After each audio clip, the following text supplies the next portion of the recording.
You have already woken up early enough to hear the silence before the world begins. That specific silence, before the noise, before the demands, before anything that needs you, was for millennia the most productive working hour that existed. Not because women of the biblical period chose to wake up early out of discipline or personal productivity, but because there was a stone in the center of the house that needed to be operated before the day began.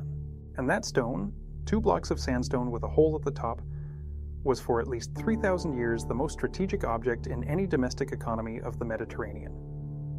Matthew 24:41 documents the sound of this object.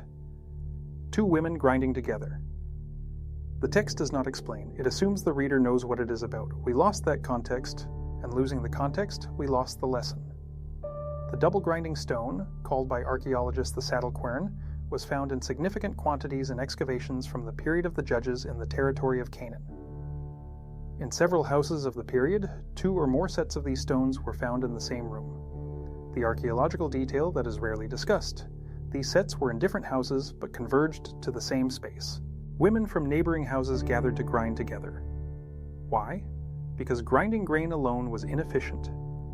The upper stone needed to be moved in continuous rotation while the grain was introduced through the central hole. The process was slow, physically demanding, and produced flour in proportion to each movement. 2 women operating the same set increased speed and divided the effort. But that was only the mechanics. What happened while the stones turned was the functional equivalent of today's female mastermind group.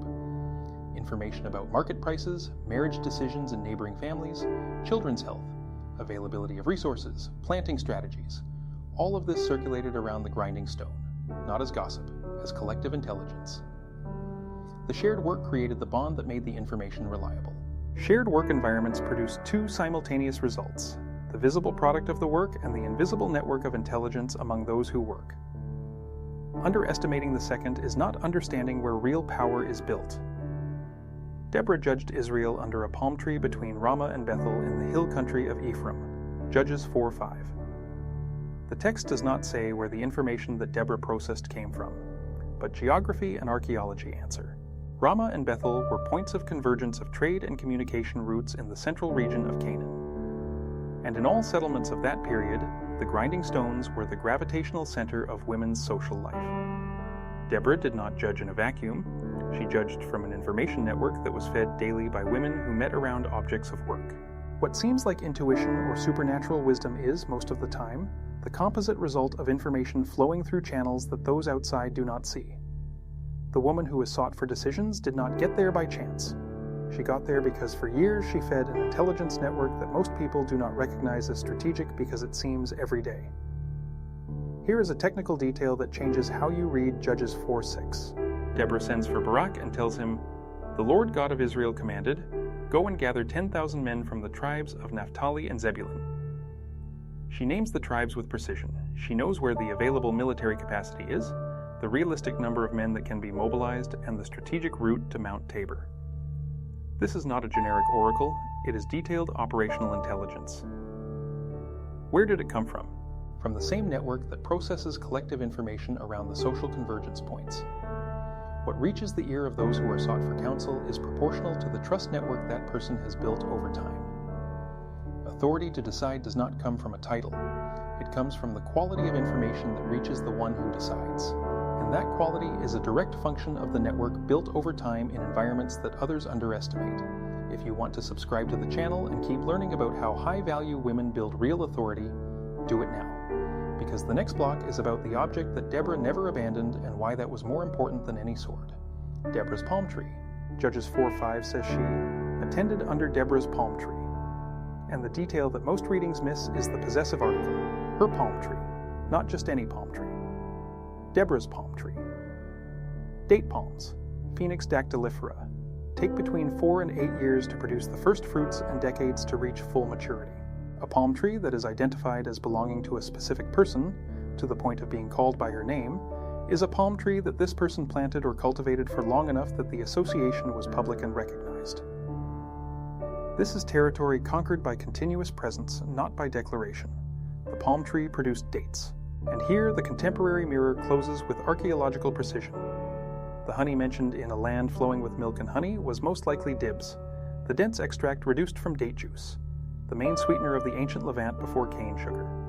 It is what you buy today as date syrup on the organic shelf, with a 3,000-year difference and a different package.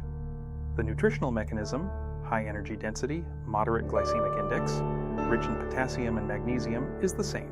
And the palm tree that produced that food had Deborah's name. The food and the authority had the same root. Territory is not declared, it is cultivated.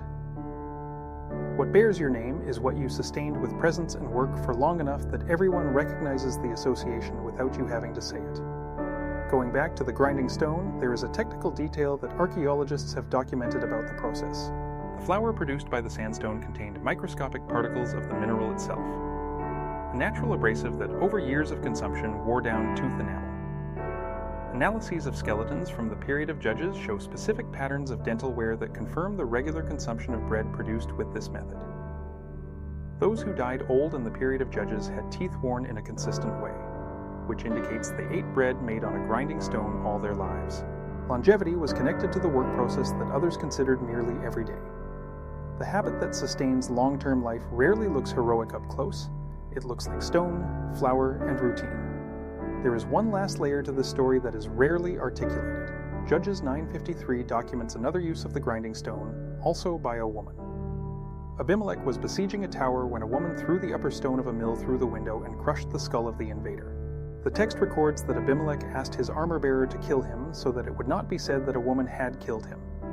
He worried about the narrative, not about the stone. And the stone was the object that every woman of that period had, knew, and operated every day, the most present, the most intimate, and the most underestimated in any house.